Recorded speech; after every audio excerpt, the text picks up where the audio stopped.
And one of the things he was trying to do is in this bill, the guy's an idiot because apparently he hasn't read the Constitution or he read it too late, but he was going to pass a law. That's an important concept here. Don't worry about it.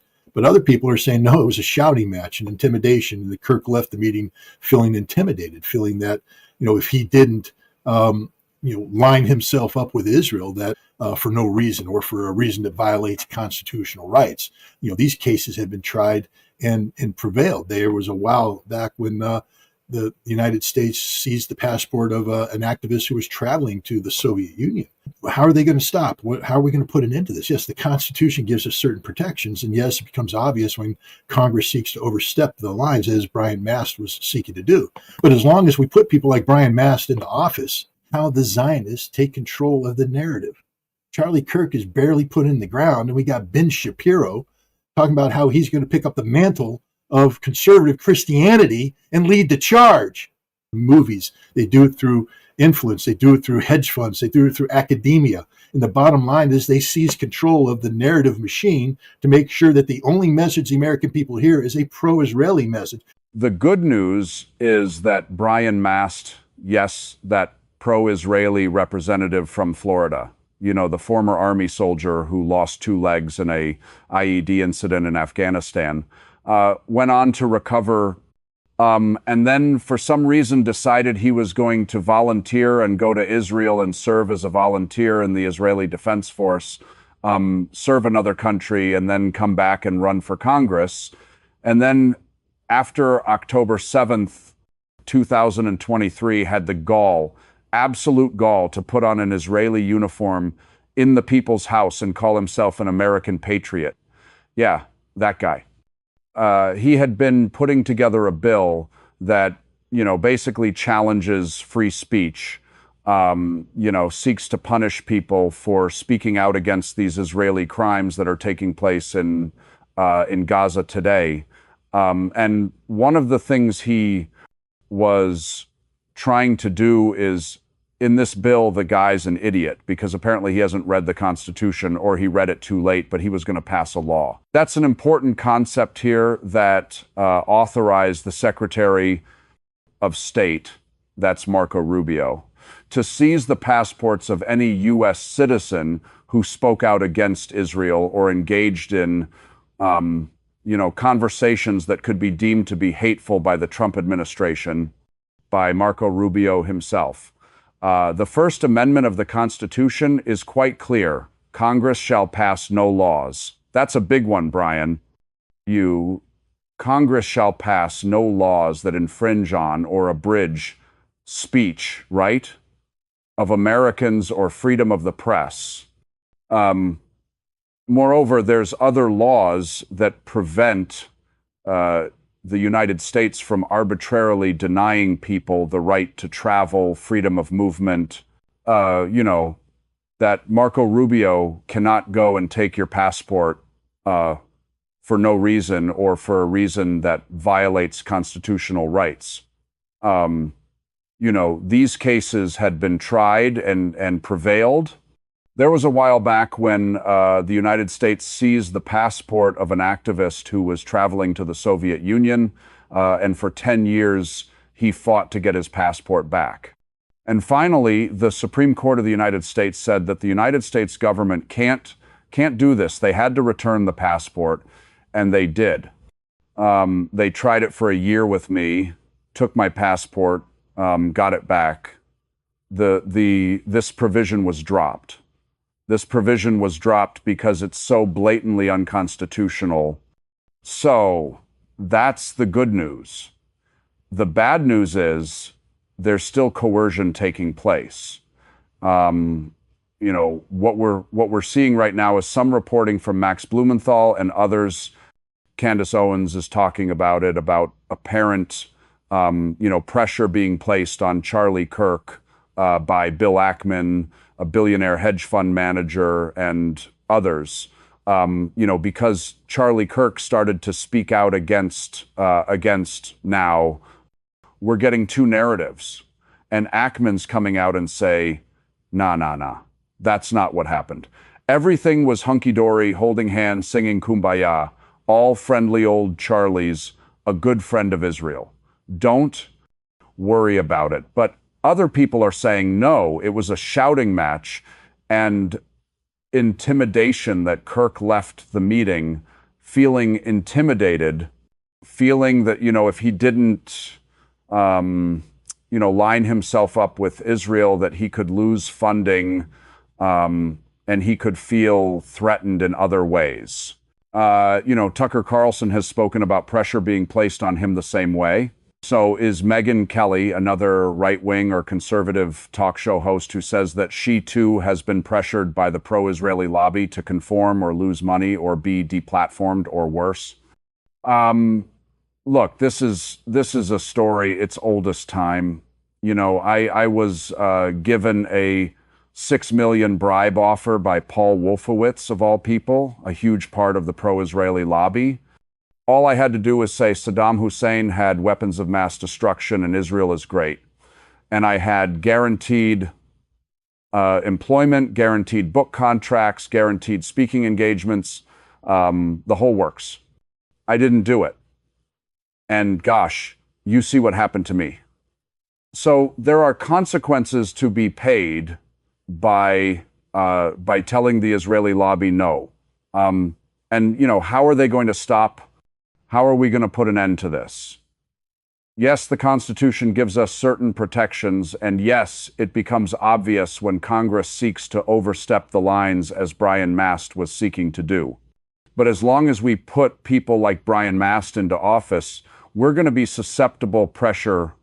As long as we allow people like Ted Cruz to be a senator in the state of Texas, a man who said, I became a senator because I wanted to serve Israel, not America, Israel. This will continue to happen. And now, we have Charlie Kirk, who apparently was having second thoughts about Israel, about the genocide taking place, about the blind support that America provides. And he's dead. I'm not saying Israel did it. No evidence has been put forward that suggests that is the case. But look at what's happening. Turning Point USA, Charlie Kirk's platform for influencing people. Ben Shapiro, a pro-Israeli American Jew, is saying he's going to take it over. I'm going to pick up Charlie Kirk's bloody microphone, he said.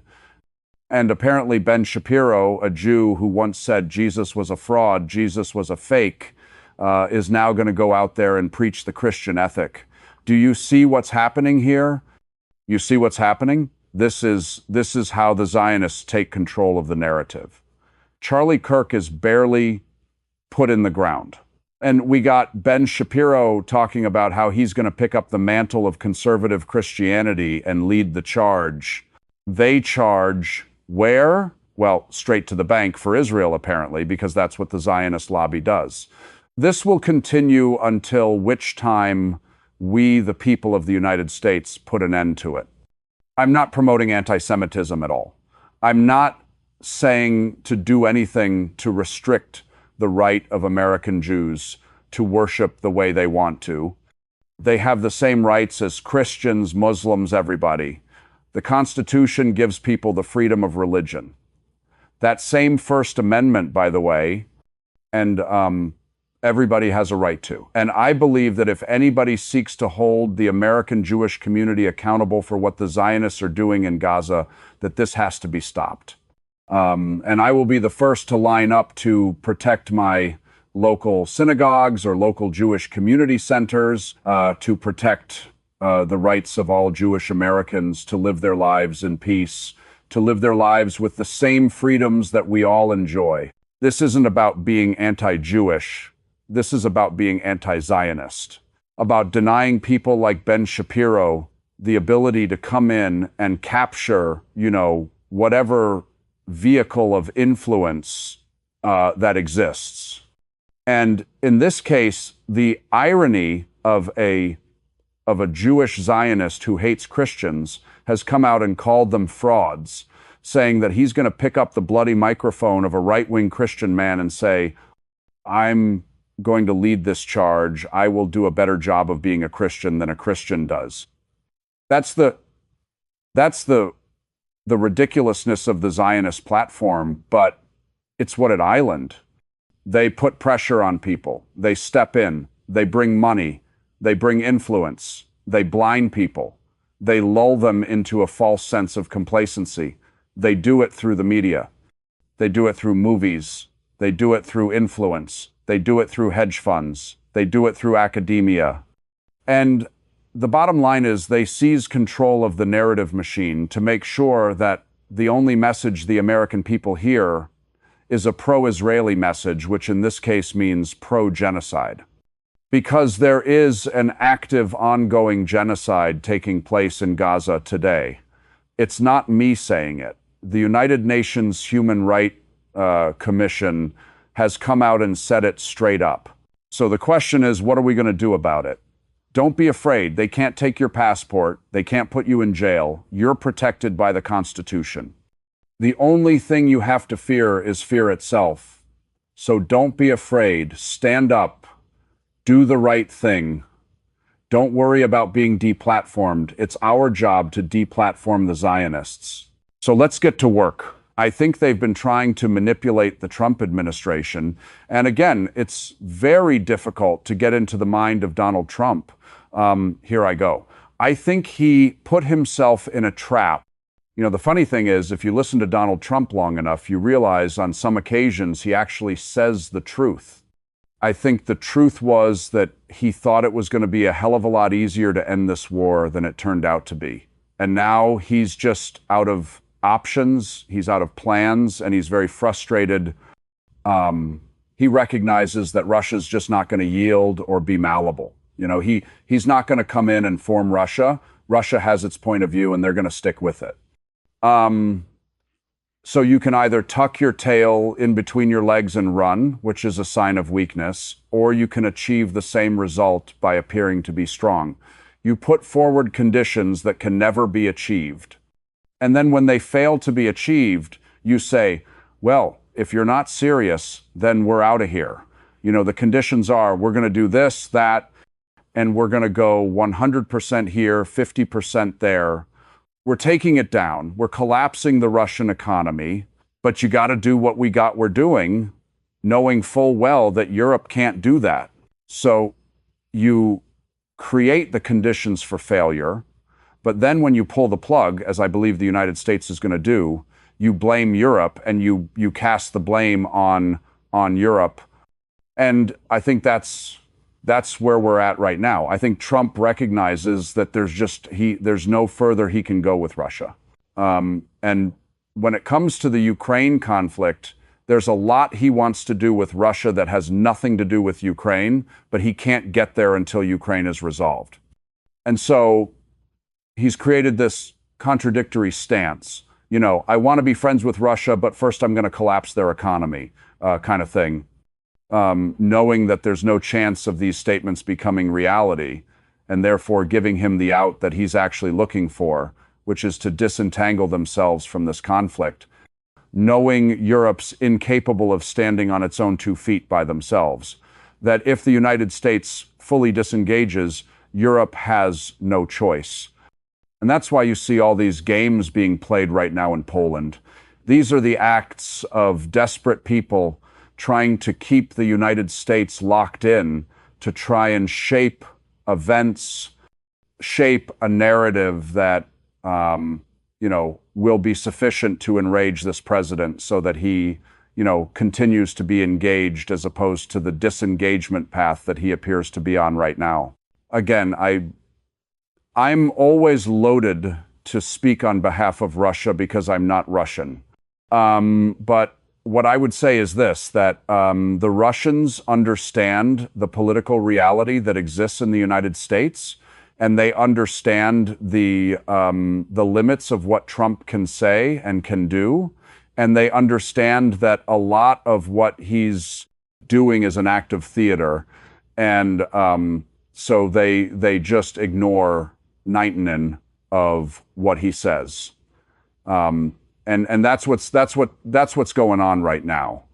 The Russians, I can't speak for them, but I don't imagine the Russians at this point in time are panicking. I think they understand that Trump's in a very, very difficult situation, that he has to say what he needs to say to get out of this situation. And the Russians will let action speak louder than words. Trump can talk about doing this, that, and the other thing, but as long as he's not doing this, that, and the other thing, then it's as if he didn't say anything. So I think that's the way the Russians are treating this. I think they've taken a masterclass in how to in Trump policy, Trump logic, Trumpology. But no, I don't see the Russians overreacting, over-responding to anything that comes out of the United States right now. We've learned from the news that Britain has officially taken command of Ukrainian troops. Do you think that is the case, or they're just making things up and that's not happening in Ukraine? Because if that would be the case, it's a huge escalation on the part of Ukrainians to let Brits coming in and capturing everything. Well, I mean, the Brits are already, directing this fight through Ramstein and elsewhere. So I don't understand what it is people are saying is happening that hasn't already been happening. I don't think at the battalion level that the battalion commanders are British. I think they're Ukrainian. I think the brigade commanders are Ukrainian. I think the corps commanders are Ukrainian. I think the commander of the Ukrainian army is Ukrainian. I think there's British advisors that are attached to these different levels, and they provide advice, and they're influential. But I don't believe that Ukraine has turned over, the tactical and operational responsibilities to the British. I think the British are there as strategic advisors, big picture advisors, but not as it's a proxy army. We know this. We know it's a proxy army. So I don't know what everybody's surprised about when it turns out that the Ukrainian army is responding to the directives, the strategic vision of the British. It's the British, after all, since 2023, that have taken the lead in advising the Ukrainian army. They're the ones who run the program, keep Ukraine in the fight. So, yeah, there should be British officers there if that's the case. But the idea that, suddenly everybody's going to have a Sandhurst, accent and salute smartly like the Queen's Grenadiers. No. Yeah. I mean, structurally, of course, it's very complicated. First of all, Ukraine was a military that, consisted primarily of legacy Soviet equipment, modernized and upgraded. Now what we've seen is that the West has been bringing in sort of a hodgepodge of Western gear, whether it be American Monet tanks, British, Challengers, the Leopards of Germany, AMX tanks coming out of France. Logistically, that's a nightmare to have that. Training-wise, it's problematic, but that's the reality of this multinational approach to sustaining this Ukrainian in conflict from a command and control standpoint. The British have taken charge of the fight now. They run Ramstein, and I believe they are the senior advisors. When the Ukrainian army draws up its war plans, we saw that in Kursk. When the Ukrainian military went into Kursk, the Russians that were opposing them were saying, we're dealing with a whole different enemy here.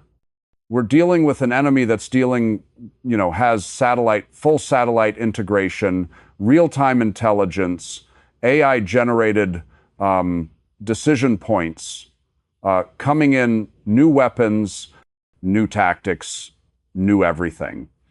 Then the Russians proceeded to kill everybody. But that's a NATO-driven, British-dominated system. And I think you're seeing that play out through the rest of Ukraine. That's just the reality. when you have had your army rebuilt 6 times. I believe it is. Now, the Ukrainian army has been rebuilt 6 times in this conflict, and each time it gives up, more and more of, its sovereignty and becomes more and more a proxy army. I mean, remember, it was their Evangeline that bragged. It said the Ukrainian army is the first European army. What did she mean by that? And then we have to use it wisely. Again, sometimes you just have to wait, and people that don't normally tell the truth end up telling the truth. And I think Ursula von der Leyen was telling the truth. Ukraine is Europe's first army, European army. Doesn't mean they're going to win, doesn't mean it's good. It just means that it's not a Ukrainian army. And at least now we have the head of the EU, the European Commission, acknowledging that when Donald Trump says that we can collapse the Russian economy if Europe decides to get along with our plan about putting tariffs on Russia and Europe not receiving Russian oil, I would assume the final goal is the Russian military. Do you think they're going to get there if they could achieve it? Let's assume that the Trump administration could achieve the main objective, which would be stopping Europeans from receiving Russia. How is that going to influence the Russian army? I don't think that's going to have an impact on the Russian army. I mean, there may be some fuel shortages brought about by these Ukrainian drone attacks against the variety of refining capacity in Russia, but the Russian army is fully funded, fully equipped, fully supported. The danger comes in the Russian civilian sector economy there. Reports are that because of the war, there's job shortages. This is why the Russians were looking to provide, special visa arrangements for foreigners to come in and help you fill the manpower shortage. I had a fascinating conversation last week with a director of international finance of MGIMO, which is the big foreign policy university. That's where all the diplomats get trained. So this guy's a serious guy. One of the things that Trump and his advisors need to understand is that right now Russia's still playing the, we're a capitalist country game. So their economy still is organized and functions on classic capitalism type model. But what Russia is fully capable of doing is going into what would be called a mobilization economy. That is to decouple from concepts of capitalism and go into a pure Stalinist type mode that was last embraced in the 1930s when Stalin industrialized the Soviet Union. In the face, by the way, of massive international sanctions and efforts to isolate the Soviet Union. And the way that Stalin overcame that was through, this mobilization economy. Russia could very easily, if it was a matter of existential survival, slip into mobilization economy. The United States never could, but Russia can. And this is the fatal mistake of the thinking of Scott Biss, because to get Russia to that state, the United States would have to be so disruptive of the world order that, sometimes you got to be careful what you ask for. Not only would Russia's economy not collapse and is never going to collapse, it would transition into something that has totally delineate from Western sources of influence. But the blowback to the United States could lead to the collapse of the American economy. I'll say it one more time.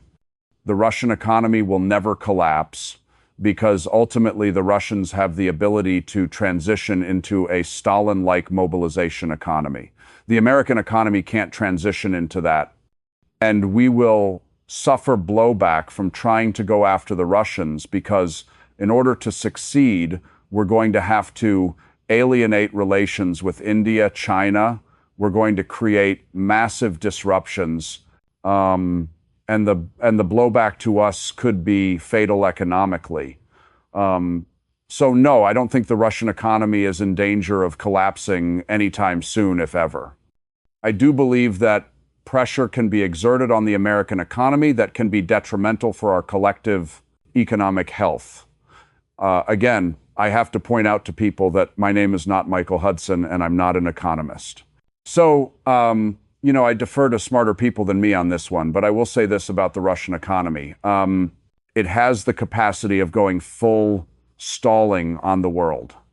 And what I mean by that is you ain't never going to collapse it. Russia has all of the self-sufficient in terms of resources. So it's one of the few nations that can actually build a wall around itself and continue to function. By the way, I think with India and China, with the case of these two countries so important for the Russian economy, they're getting closer to Russia. I don't know if you heard that the participation of Indian military personnel in the Belar-Russian exercises, they call it West 2025. And many people in the NATO countries are concerned about what's going on between India and Russia because they see Russia as a somehow mediator to improve the relationship between India and China as well. That's the big look. The West has put so much emphasis on the potential of using India as a spoiler for BRICS. I mean, is it Lutnick, the trade advisor, just outright said, we're going to take the eye out of BRICS. We're going to take the eye out of it. We're going to collapse and it's going to go down. And that's the fantasy that exists. The concept of exploiting the friction that exists between India and China to break BRICS apart.